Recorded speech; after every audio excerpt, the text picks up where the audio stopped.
So it's been a few weeks since our last episode, and a lot has happened. We wanted to keep up to speed, but we're on week 22. Yep. And how are you feeling this week?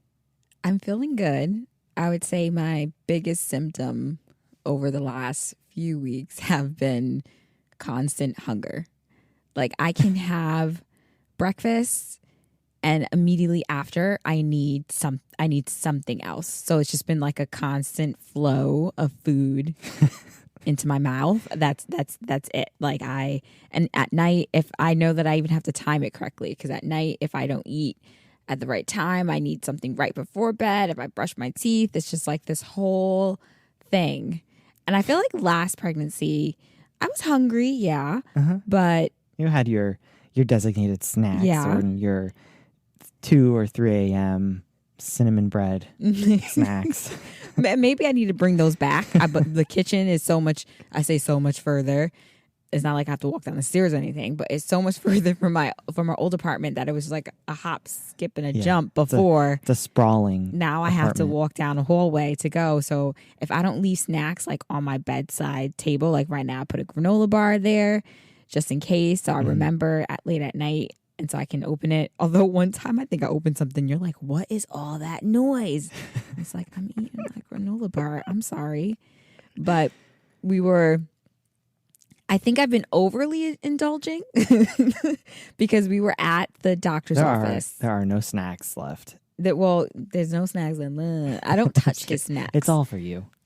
Brian touches my snacks. I don't touch your snacks. Because you get good snacks sometimes. And he's like, ooh, I've never had this before. I forget what it was. And I was like, you don't need to have it. And even our son, too. Like, I've been craving sugary cereal. Mm-hmm. So I purchased some Captain Crunch. Hadn't had it probably in years, Captain Crunch. Probably since your last pregnancy. Mm-hmm.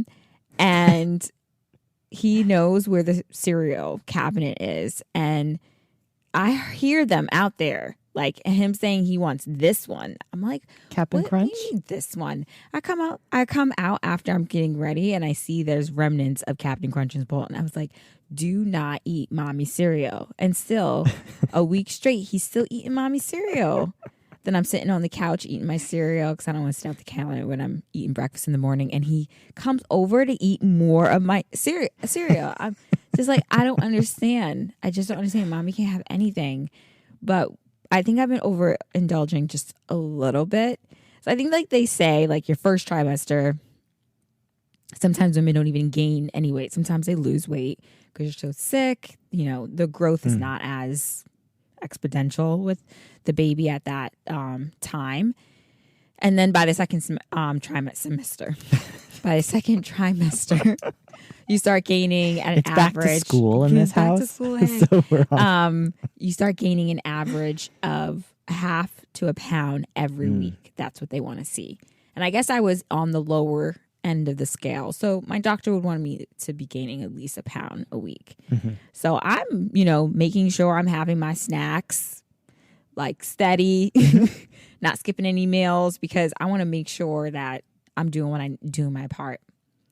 So tell me why every 4 weeks I go to my doctor to get weighed. And so I get weighed. The nice lady, I have to get her name next time we're there because we're always chatting. And so, I got on the scale. I see her pushing that thing more over to the right. And I'm like, oh, what you doing? And so she's like, yeah, I'll just say it. People probably comment and be like, girl, you ain't weighing nothing. Anyways, I won't even tell you the number because I just want to try to avoid that discussion and those comments. But she adds on 10 more pounds from 4 weeks ago. And I was like, what? Brian, we have things that we need to talk about. But we both were like a gasp, like what? Like that's not right. Like you need to. And she's. But like, you looked at her like that's not right. Yeah, I was like, I think you did something wrong. And so she's like, oh, get back on the scale. Get back on the scale. And she's like a younger girl too. She's probably like our age, maybe even younger. And so I get back on the scale. And sure enough, it's the same 10 pounds more than what I was 4 weeks ago.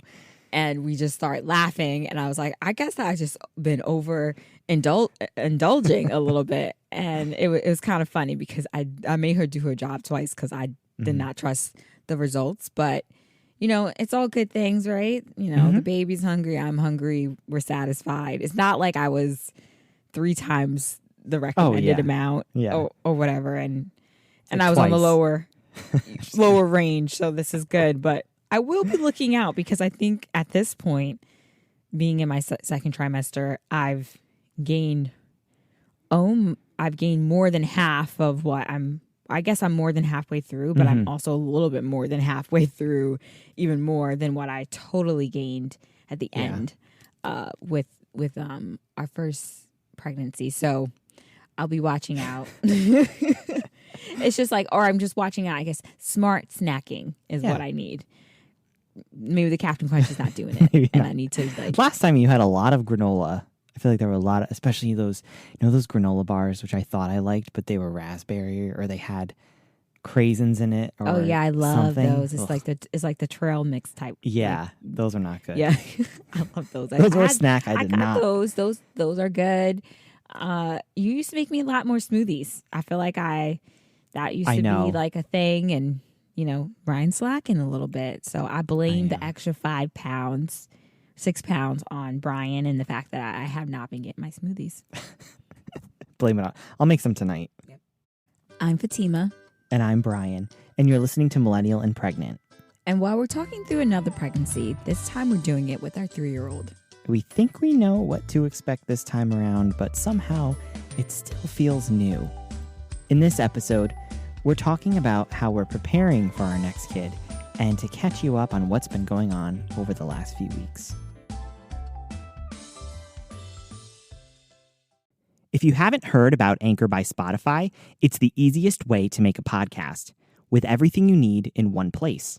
In fact, this season of Millennial and Pregnant was produced and hosted on Anchor. Here's what I love about it. Anchor has tools that allow you to record and edit your podcast right from your phone or computer. This made it easier for me to edit my episodes on the go. When hosting on Anchor, you can distribute your podcast on listening platforms like Spotify, Apple Podcasts, and more. It's everything you need to make a podcast in one place. And best of all, Anchor is totally free. Download the Anchor app or go to anchor.fm to get started. Okay, week 22. Yay. Which more than halfway through. We are more than halfway through. And if we were going off of Liam's birthday, we could probably see a kid in 15 weeks. God. And it's just such an awkward time that if this happens, because I'm like, do I increase my money in my FSA? Or do I not increase it? Yeah, these are the things that Virgos think about when they're preparing for birth. So I just might have just some extra money because I'm going to err on the side of caution. Yeah, and go with a January due date. Mm-hmm. But in the last few weeks, and we'll catch you up on symptoms and what you should be, what we might be feeling, what's been going on inside, with the baby. But over the last few weeks, kicking and fluttering increases. Yep. Definitely been feeling that. And now, starting this week, enough for other people to feel it. Which you have, right? I have. If I can run to your stomach in time. And now the baby is also starting to develop taste buds. Interesting. Yeah. And they say, to add on to that, they were like, well, if you want your baby to have an appreciation for vegetables or whatever else good things, that you should be consuming it too. Although I don't think that's 100% true. But I will say that our son really, really loves raisin bread. He does. And I consumed a lot of that. A lot of loaves. And he loves pasta and red sauce. Yeah. And I consumed a lot of red sauce. Not necessarily been pasta, but it was definitely red sauce, whether it was in a chicken roll. Until you had a really bad acid reflux. I still had it. And you still had it. Was eating it. I remember you still had it in like week 30 something, and you're like, oh, my acid, you just smelled it, and you your acid reflux started. I know, it was so bad. It definitely, and the acid reflux started way sooner than it had before. Maybe it's older age with being pregnant now at an older age, and just acid, you just are more prone to it now. But it started at like week 10. I'm like, oh God, I can't have this. Still eating it. I mean, I'm not giving up pizza. I'm not. Now your bump is growing, and I've been noticing you've been like rubbing your belly a little bit more. And I just, out of like, as you're thinking and as you're talking, you're just like, oh, I didn't even rubbing notice that belly. That.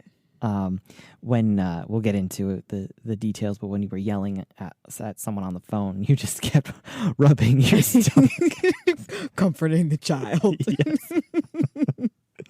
But now they're gonna start to hear faint sounds inside of your body, like your heartbeat. Yeah, that's pretty cool. Yeah, this is where people start putting the headphones on your stomach. Yeah. Brian's been talking to my belly. I'm just like, stop talking. I'm sure they can hear you all the time. They definitely hear Liam. The baby this week is also the size of a spaghetti squash. I tried to picture that. I really don't know what a spaghetti squash looks like. Roughly it's, and we got to confirm, it's over a pound. Over a pound, right. And eyes are fully formed. I know we saw that on the ultrasound last week. Still always very jarring when you see those skeletal photos, no matter how many times. It really is. They should just not show them. It's just freaky because like the lenses, it looks like they're like when they go to look at the eye and the lens, it just is shiny looking. And then they're covered in fine hair and a lot of wrinkles that they'll fill in with fat. And so they're aging backwards. Yeah, it truly is a Benjamin Button. And yourself increased oil production, so you're going to start getting more acne. Yeah, I have a giant ass pimple on my forehead right now. Ooh, actually, at first I thought it was puffiness is gone. Yeah, I've been nursing it. At first I thought it was a bug bite. Yeah. And I even FaceTimed my sister and I took a photo. I'm like, it's definitely a bug bite. It don't feel like, I'm like, I think there was a mosquito in here. Nope. Sure enough, the next day it was a pimple. I know, but it does look better. It's a lot less puffy. Yeah. And it's now just like a pimple dome, but I think it's just deep. It is deep. Yeah. Brian's been wanting to pop it. If I had a second career, it would be. I don't know. Growing up, I wanted to be a marine biologist, specifically to train dolphins and orca whales, which I know now is not a good thing. But as a child, that's what I wanted to do. But then marine biology turned into, or the wanting to do marine biology turned into the being, the science part, the actual science part, and like living in some watery place and studying the ocean. But then that turned into architecture.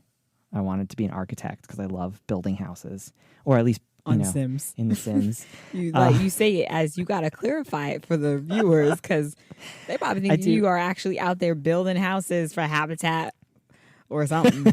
No, it's on Sims, guys. But also on my grid paper, I love looking at floor plans and trying to make them more efficient.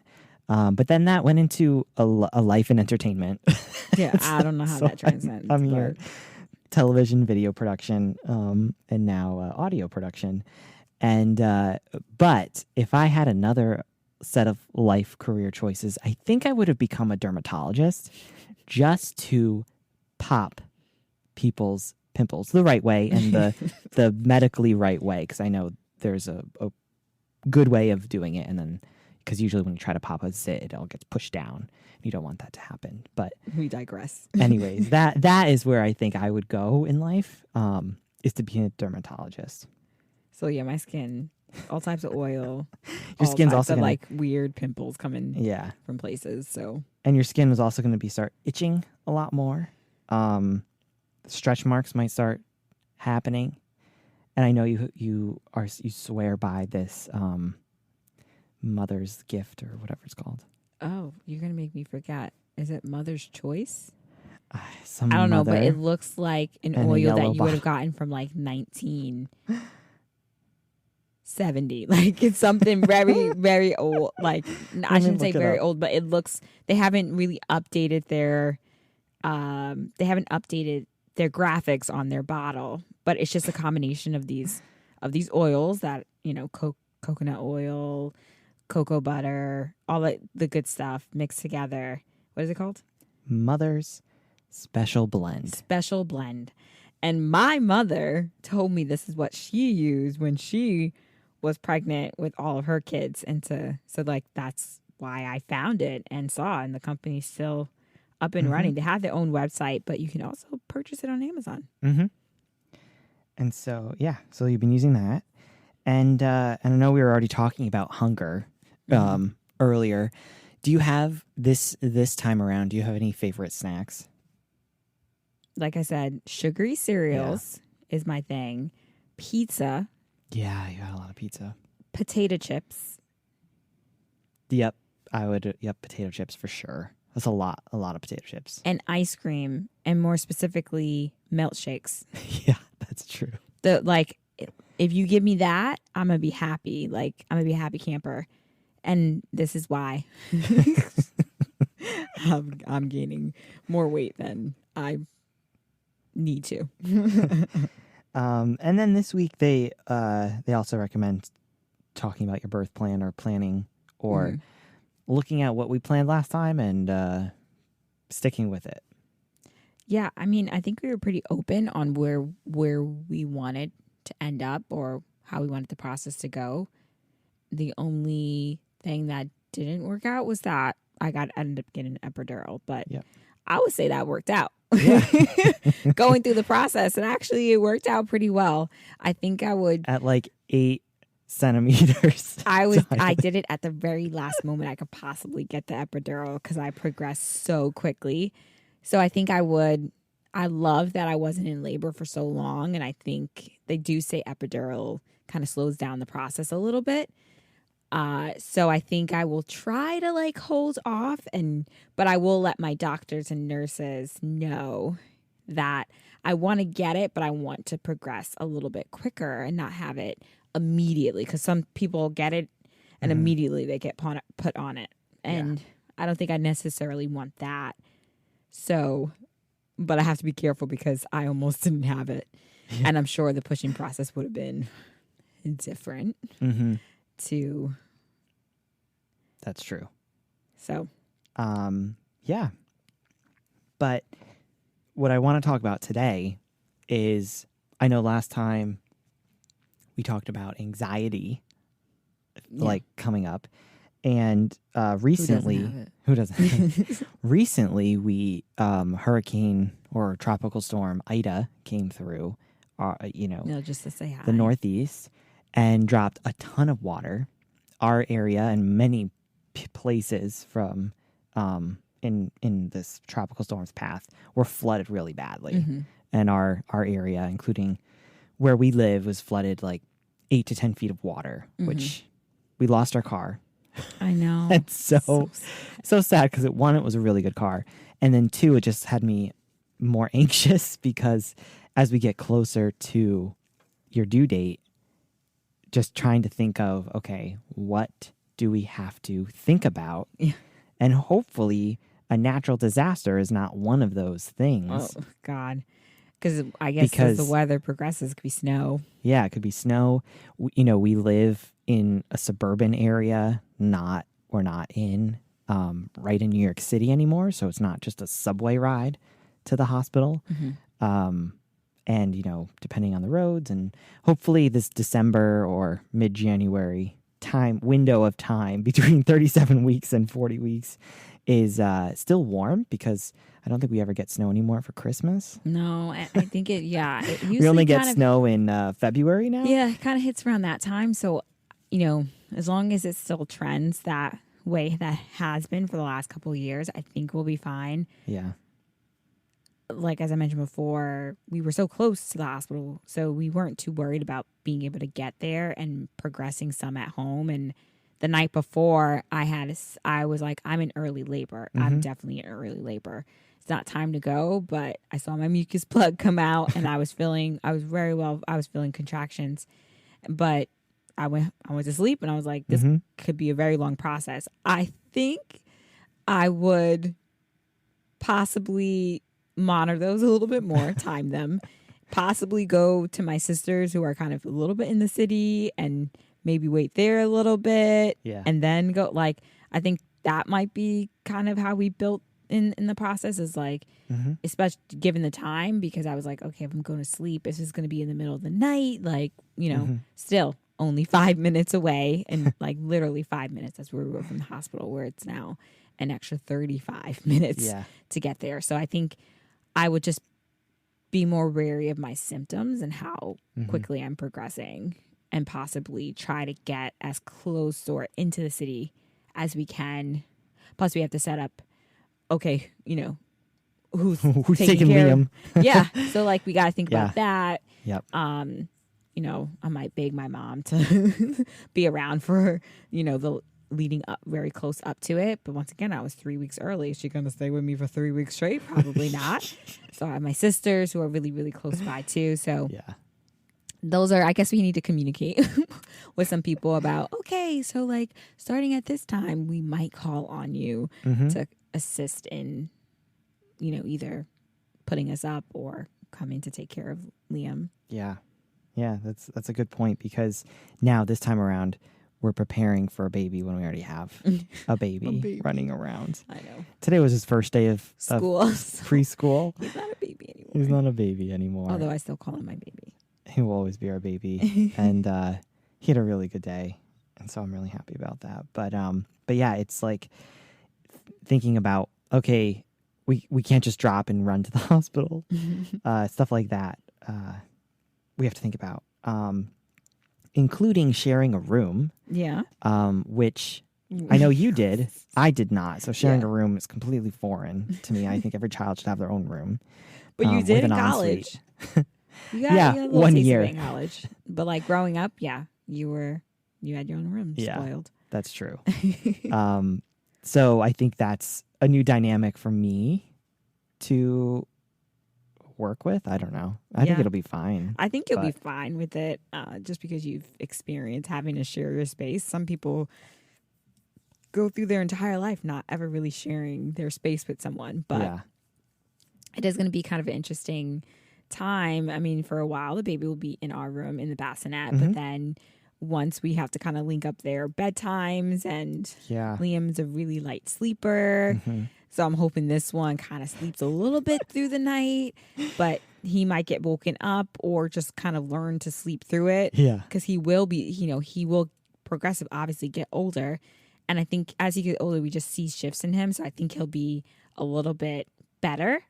If we try to put them in the same room a year ago, I think I'd be super worried, because no one would really get sleep, and I think we would have to just decide to keep the crib in our bedroom for a while. And Liam in our bed. And Liam in our bed. It would be very crowded, and it wouldn't even be like we could take turns every other night, because you would definitely be getting up for Liam, and I would definitely be getting up for the baby for breastfeeding. So it would just be like us being exhausted all the time. So I think the timing really worked out, because he'll be close to 4 by the time the new baby comes. And by the time they transition to the new room, he's going to be fine. I think he will sleep a little bit heavier, or at least like look up and be like, oh, it's okay, to whoever the name of the baby is, and like probably soothe them. Hopefully. Here's Liam. This is how you make a bottle. Oh gosh. And part of that is, you know, taking our own advice that we gave a few episodes ago about how to transition your current child or children to a new baby. So we've been trying to, starting school transition, let's also transition him to a new bed. Do that now before he has to. So he has this twin bed now, which he's getting used to. and he picks it over his other bed. He seems to be very comfortable in it. He's a little uncomfortable because now that he doesn't have like other walls around him, we're still waiting for those. Those should be coming today. those gates. So now we just have pillows all around his bed. We took the little mattress and put it on the floor too. But Brian has slept in that bed. It's the same brand bed of our queen size bed. So I look over and I'm sleeping by myself, which is kind of great because I have this giant pillow. So I'm all sprawled out on the bed, and from like 1 or 2 o'clock in the morning until 6:30, Brian's sleeping in the bed with Liam. So I'm like, okay, like this is how it's gonna be until he gets his little gates to keep him safe and secure. But we had an opportunity to finally like decorate a baby's room because before, That's true. when he came, he was in our room, so we didn't really make it babyish. We just put the crib up and you made a baby mobile and we called it a day.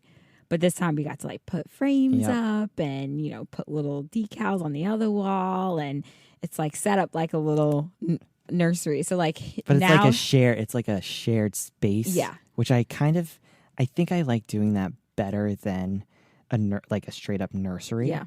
And in Design Home, I get 5 stars for all of my kid designs. So I think we really knocked it out of Design the park. Home. Yeah. Okay. For anyone who doesn't know what That's Design my Home, interior design resume. it's a game that it has real furniture in there Yeah. that you buy from the stores. You get all these points, blah, blah, blah. I was super obsessed with it. It was something that kind of relaxed me. Because wasn't Stephanie? Did she Who get you told me hooked? about it? Stephanie might have told me about it. Yeah. She always puts me on to things. Shout out to Stephanie. To products, to games. Like, she knows what I like. So, yeah, she told me about it. And then, so I started playing it. You were not interested at all. And then the pandemic hit, and you're like, whoa, like, and it links it to your Facebook, so you can see everyone's score. You can see who's Wasn't the ahead. pandemic? I did this much before the pandemic. Really? Yeah. Okay, maybe. I stopped in the pandemic. Oh, okay. So, anyways, sorry, he corrected me. Anyways, he got into it and then started to get higher scores than me because he knows the formula. It's these basic. It's people who are not designers who are sitting there judging what design is better than the other, which you get a chance to as well. And like me, I'm like, I don't like super matchy. Like, I'm gonna make this really nice. But that's what the game. That's how people judge the game. Is like, is everything the same? An entire room is green, and like it has every single piece of like decorations, which is like extra money. You have to get like diamonds instead of money for them. So it's like the frames and the plants. It's the jewelry of the room. And you also realize how important like a rug is and a plant or something on your wall to really make it pop. And how big that plant is. Yeah. So it's like a formula to the game. And Think Brian like a cracked, basic person. Yeah, A basic person. And you will win. Yeah. So I'm still kind of designing because I like it and I just want to do it to what I like. So I'm not really too much paying attention to the score. Then here comes Brian blowing me out of the water because he's pretty basic and he figured it out. And so then he's like, okay, I'm done. After he gets it to this like obscenely high score, that would take me like how long to get 5s in every single room in order to break his score. And obviously, as you play the game more and you get lower scores, it knocks you down. So he kind of left at like a high note. So I'm still mad at him for that. But I got there because I try to do a lot of the kids' rooms, and I always I have like a 95% chance of getting a 5-star. If it's not 5 stars, it's 4. But more often, it's 5 I would stars. say that his room was a joint effort. I could probably think about a couple of things that we could do in there, but we'll probably just kind of wait. Oh, sorry. Back to Liam's room. Yeah, well, back to Liam's room. And the new baby. That we can do. Like, we were like, oh, should we get a new rug? Like, we left the old rug. And for now, I'm going to keep it. But maybe if we see something, I'm all about, like, I'm not going to just buy everything just because I know slowly we'll see little pieces that we kind of want to put in there or switch out. But I started the process of decorating. You completely decorated this. This is but you did find those really really nice photos or whatever. At first, I was hesitant of it because I'm like, is it gonna clash with what I'm trying to do? But they work really well. There's like in the room. pop art animals. Yeah, and it's they're like very this colorful, abstract, and we have a very gray furniture. Yeah, and so how do we bring in color to the room? Yeah, so it's really with the artwork and then some decals on the other wall to make it look like Yeah. somewhat of a wallpaper, which I think I need to get more. I think I do You might want need to more get because more. it's kind of bothering me that there's But they're some really cute. These little circular wallpaper that look stickers. like painted circles. Yeah, it looks like almost like a not watercolor. Yeah, like watercolor. They're cute. It's like someone took a paintbrush and just like hit the wall. Yeah. Sort of. So, and it's funny because my sister is like, you guys are decorating this room like this is not for a kid because we have like abstract. I think that's the most kiddie-ish thing that we have is the decals on the wall because we have like these abstract animals that are not, it's not the cutesy little animals that you see, but this like I think once if it's not in their room, I could put that in another room. Yeah. And it would be just fine. So I just think we think about how can we also not increase our footprint on the earth, right? And not have to keep buying and purchasing things or having things that we're going to end up throwing away. Yeah. If I buy something, I want to keep it or I can repurpose it. And the bed that we have for Liam, he can probably keep for a good amount of time. At least a decade. Yeah, at least into like middle school, right? Hopefully until he goes to college. Depending on how tall, you don't know how tall he's going to end up being. That's you want to get him a full size bed by high school, but through middle school, I think that has a 10-year warranty. That bed will be good and the frame will be good, and it can transition really well into a older kid's room. Yeah. And so that's kind of what I was thinking about. And also with our crib converting into the toddler bed. If we didn't have another kid, he would have been in there for, another year or two. Oh, years. Yeah, I think it goes up until like I guess he's almost 4. Wow. Yeah.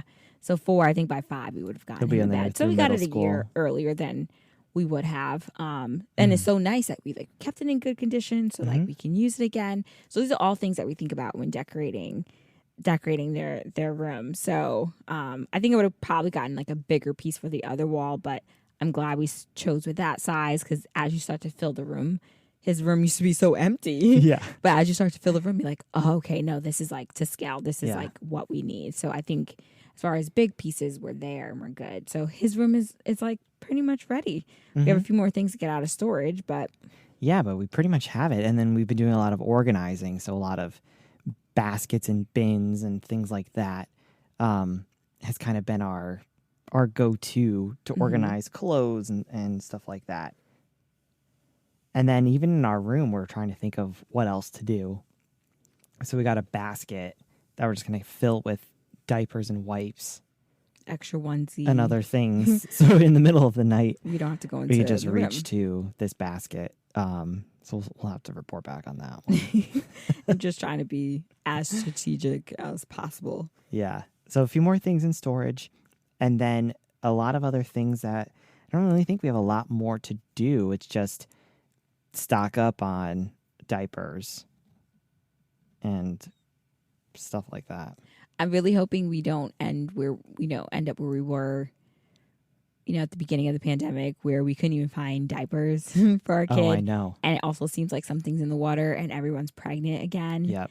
So every time we try to find the size that, Liam was in at the time, it was always taken. Still to this time. I think there was like a little bit of a boom. 3T, 4T right now is gone. It's gone. And like everything else is there. So we have to kind of think about that. Because like before, we didn't buy diapers for a good 6 months. Yeah. Something crazy because we got stocked. so many diapers from our baby shower, which I'm like, should I have another baby shower? Should a little baby sprinkle? Yeah. If anyone's looking for any type of gifts for new parents, if you're just listening and you're just like, what to get new parents, get them some diapers. Get them a Target gift card. Those are the things that they need in the first year or two. Mm-hmm. The stuffed animals, the whatever else, the toys, that stuff, that's not what they're going to need. They need onesies, they need laundry detergent, they need diapers, bottle stuff, the practical stuff. It doesn't seem fun or flashy, but we don't need another outfit. Mm-hmm. I don't need another outfit. I know, like the plain onesies. Until they're like 1 or 2. Yeah, the plain onesies, the onesies that zipper up instead of the buttons. Get them those. Like I don't need to put my kid in a button down shirt. It's just not necessary. I don't think it's not necessary. So I don't think Liam had a button-down shirt until he was like 2.5, 3, that we got those button-down shirts from Old Navy. But he had a shirt that looked like it was button down, but it was fake. It was a onesie. Like, nobody has time for that. And they go through you go through so much laundry. It's insane. Especially the buttons, except there were a few button onesies that were color-coded, and those I appreciated. Because I hated buttoning, and then you're off by one, and you're like, why is your leg falling out? Right, like what's happening? Especially when it's like and late at sometimes night. you just don't even fix it. No, like, because late at night, I'm just like, it's buttoned. You're good. You're fine. You're fine. I don't know what else we have to do. During the scare of the storm, we did get a horrible message that we had to go check on our storage unit because it possibly was flooded. We thought we lost it literally has all of our baby stuff from Liam, including our precious Snoo. My younger sister, Mary, shout out to her. She drove us to go check on our stuff because once again we had no car, and I was like freaking out. And she calls it the baby stray jacket because it holds the baby's arms down. So she's like, we got to make sure that's okay. And she laughs about it, but she knew that I did not want that to get damaged. Yep. So all of our stuff was good. So really, I think in the next couple months, November time frame, right? We'll end up taking the rest of the stuff out of storage, bringing the Snoo, washing the clothes. There's probably some stuff that I can end up giving away, and especially some people who were impacted by the storm. It might be a good time to give some more stuff away that you're just like, that outfit from Cousin Sally, I probably don't want to put that back on my kid. It's time to give it away. We appreciate it. I appreciate it, Cousin Sally. But you know what I mean. Some of the things that maybe you just kind of held on and that we kind of stuffed in our bags to keep just in case, or things that might have gotten that we put on Liam a lot that got washed a lot. Maybe we'll end up donating or recycling those things instead of reusing it to make room for some newer stuff, because the baby deserves some new stuff too. It's gonna be a lot of hand me down, so we can get a few new things. Because you're looking at photos and they're both in the same clothes as babies, you're like, who's who? That too, right? And you're just like, especially if they look alike. Although, because we did see the baby has not been cooperating for the ultrasound photos at all. We would walk out of the ultrasound place and have Rolls. 10 shots of Liam's face from the ultrasound. We got maybe 2 blurry ones. Yeah. Maybe 2 blurry ones. And in the profile, I'm like, oh, that the profile kind of looks like Liam. So you just never know, with the hair color, mixed kids, you don't know. You don't know what you're going to get. Bright red hair. You don't know what you're going to get. Yeah, right. I'm like, is this one going to have bright red hair and blue eyes or something? something just what? And so then you'll know who is who. Regardless, I will love them. But I'm just saying, and that really well happens. And, and I've seen, mixed kids with red hair, and they are adorable. I'm just saying it's just a stark difference from where we have with Liam with his dark hair and dark red eyes. highlights. Yeah, now he does have a few red highlights that been popping out summertime glow that he's been getting. But not a full redhead. No. And earlier we were talking about how you're rubbing your stomach a lot more, and because of this flood, there was a lot of miscommunication from electricity companies and property management, and there was a lot of yelling on the phone. And I wasn't yelling. I was being very stern. Correct. You were not yelling. You were being very stern, very direct.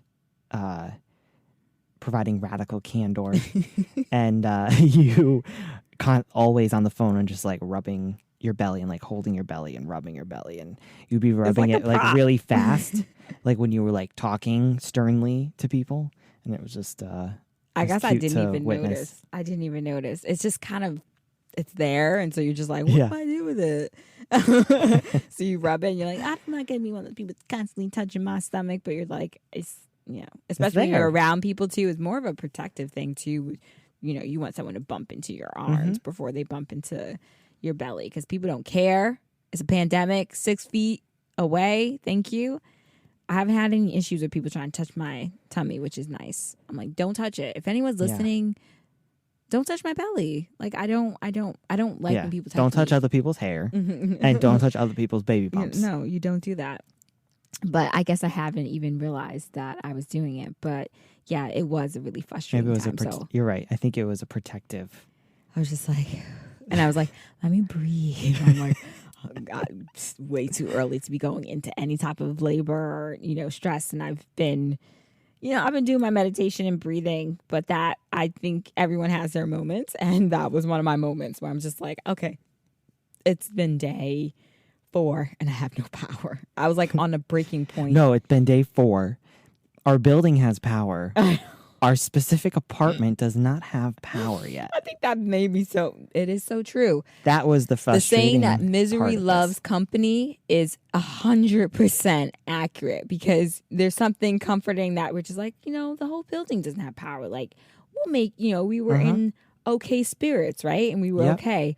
Then when across the street got power. We're like, why don't we have power? Yeah. And then our building got power. And then we didn't know our building had power until we saw a neighbor turn on their lights. And I'm like, oh my God, we have power. No, our apartment, no power.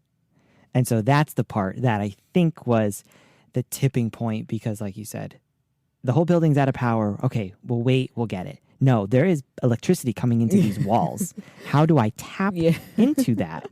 Mostly to just make some coffee in the morning. And these are first world problems. And there are people in the South in Louisiana who are still flooded. Don't even have a sewer system, which is like who cannot go back home and who have lost everything. And where we are so fortunate to have only lost power for 4 or 5, 6 days. 6 days and no car. But still, everyone's safe and that was okay. I think I'm going to blame it on my hormones and that I was just kind of like, it wasn't that we didn't have power, that I was mad that the storm happened and that we, didn't have power and, it happened. It didn't happen to me, but it just happened.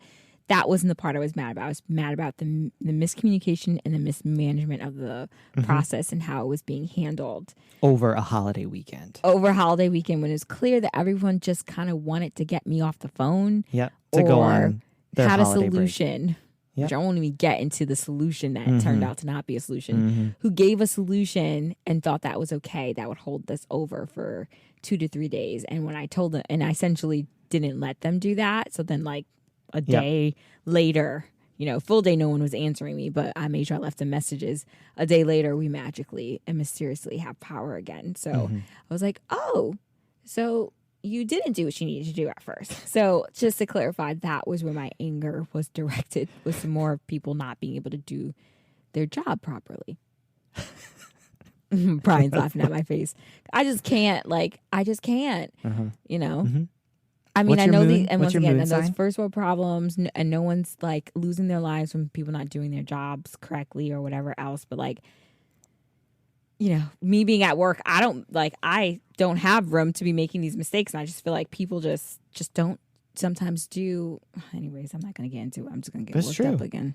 They're like, whatever, I made a mistake. And they're just like, okay. It's like, what? You going home for a holiday weekend, and because you didn't call an electrician to come, I don't get power. Thank you. Thank you for that one. Thank you. Oh, yeah. I'm like, I'm pregnant. I have a 3-year-old. I'm doing everything. Every card you can throw. Every card I can throw. I'm throwing it out. And they heard me, though. Because that other lady downstairs was not going to help us get power. No. She was just like, it happened. No, they didn't do what they needed to do because I called blah, blah, blah, blah, blah, blah. And they told me X. I fully know the process. If this was to happen again, I know exactly what needs to happen. And I will be asking them, did you contact this person? Yeah. Give me the reference number. I was asking for a reference number that only a licensed electrician would have. And I was like, no, I need to make sure they process this correctly. Oh my goodness. And it was like, and then every time I would tell them the things, they were like, oh yeah, I'm sure that's what happened. I'm like, that is not what you said. And that's not what the guy downstairs said. Mm-hmm. And then I also realized that the guy downstairs, that the person I was talking on the phone, I also talked in person, which was very weird and strange. She didn't know like, she was talking to the same person. Yeah. So that was a little weird. He saw me today. I know. You saw how he was like, hi. He was I didn't like recognize super him. nice. Yeah. He was like super nice to me. Yeah. Mm-hmm. Mm-hmm. I was like, don't make me mad again. Mm-hmm. Because you, oh man. Anyways. Like, do you even say thank you in that situation? Thank you for restoring the power? I don't even know. I mean, when I saw him in person when he came by, I had said thank you. When he called me and gave me an update, I said thank you. Like, in the end, they figured out what they needed to do, but it was clear they essentially was a 2-day lag because they didn't do what they were supposed to do. Yeah. And so we didn't have power for 2 extra additional days, not because of the storm, not because of anything, it's because they literally didn't call the right person. Mm-hmm. But then they managed to find some emergency electrician on Memorial Day that was able to get us power. Yeah, but not fully until 2 days later. Yeah. We didn't have our air conditioning, wasn't working either, and it was a little hot, but I was happy. Nonetheless, I have my lights on right now. I don't have to pee in the dark anymore or by candlelight. Life's great right now. Like, I have a full appreciation for electricity. Like, it's so important. So, anywho, no elevator still, though. But I digress. You digress. No car. It's okay. No car. We're getting there. Cool. Any other anxieties? Because I think as long as I don't lose power with a newborn, I'm good. Yeah. I think I'll be good. Because the snoo can't operate. Oh my God. Stop. Power. No, I will be packing up that snoo if I still have a car or contacting someone and be like, I'm just getting out of here. I'm just leaving. I'm leaving. And I don't know if you know, like, I like my space. Mm-hmm. Like, there was people who offered and was like, do you want to come? Do you need me to take you somewhere? Do you want to come to our house? And I was like, no. Because in the end, I want to be in my own bed. I don't like staying outside my apartment unless I'm being in a luxury hotel or just a hotel room. Let's not get ourselves. I'm not getting a luxury hotel room when I go on vacation, but like vacation. And even then, when you come home from vacation, you're like, oh, it's so nice to be at home. It's just such a nice thing to return home. I'm a true home body. Like, I don't think people truly like understand or appreciate just how much of a homebody I am. So I was willing to stay in our apartment for several days without power because I like to be in my own space. And I thought about during the day, I probably would have the TV on, and that would be like the only difference. So I didn't have the TV on, and that was fine. Yeah. At night, it got a little boring, so we went to bed at 9. Until we discovered our amazing wireless carrier, Verizon. I've been a loyal they customer. Were not going to do overages to anyone affected Shout by out the flood. to Verizon. Yeah, because had I known that 2 days earlier, my nighttime would have not been a little less. Because Brian's like, saving his data and stuff, and I didn't care. Because data doesn't fully turn over until the 18th of the month, and it's now the 2nd of September. And I'm like, I need to use data because I need to look up, okay, we lost our car. How do we get a new one? What is the process? I have to use data for that. I have to use data for everything. And then, we have we don't have an unlimited plan because we have circa 2005 data plan where we pay nothing for, but we get a lot of data. And I knew I couldn't use it up. And then 2 days later, we realized, wow, Verizon's not going to charge overages to anyone through whatever date. I ended up calling them because I was watching Friends. Because I have friends that's connected to the cloud or whatever. And I thought it was just on my downloaded only. Yeah. And I fell asleep and it was running so many episodes. Yeah. And I was like, oh my God, I just used all that and I wasn't even up for it.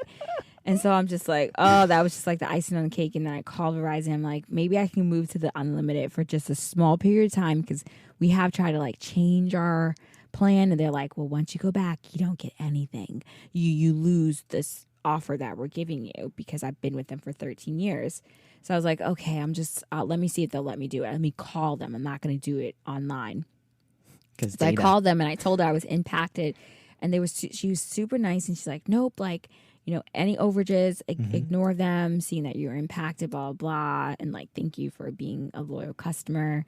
So after that was a game changer. We're like, what? Stream away. Okay, let's stream. We were like, we got let Liam watch his Wheel of Fortune. Because that was another thing too, like that, like we don't put him in front of the TV all the time.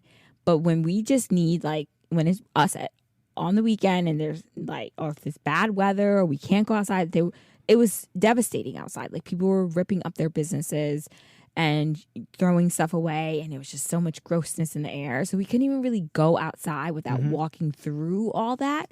So I'm just like, what are we going to do with him? And this is like, you know, there's but so much time that I can play with trains. Like you know, my back hurts, my knees hurt. Like I can't get on the floor and play with trains with him like for hours at a time. So I'm just like, if you just need your hour break, sometimes two, we would turn on like the iPad or something, or the TV. So once we had unlimited, I was like, here you go. You want your Wheel of Fortune? Celebrity edition, Celebrity which is 1 hour. which he loved, with Leslie Jones. Oh my God. Oh my God. He's obsessed. Is so obsessed with Leslie Jones. He wanted to watch Supermarket Sweep because she's in it. She's hosting it. He is so obsessed with Leslie Jones. He's an old soul. He loves that. He loves Raisin Bran and Figs. And what else does he love doing? Raisin Bran, Figs, like raisins. Puzzles. He's an old man. He likes looking out the window. He looks with, like, literally, I don't know where this kid has been. His soul has been on the earth before. He's an old man.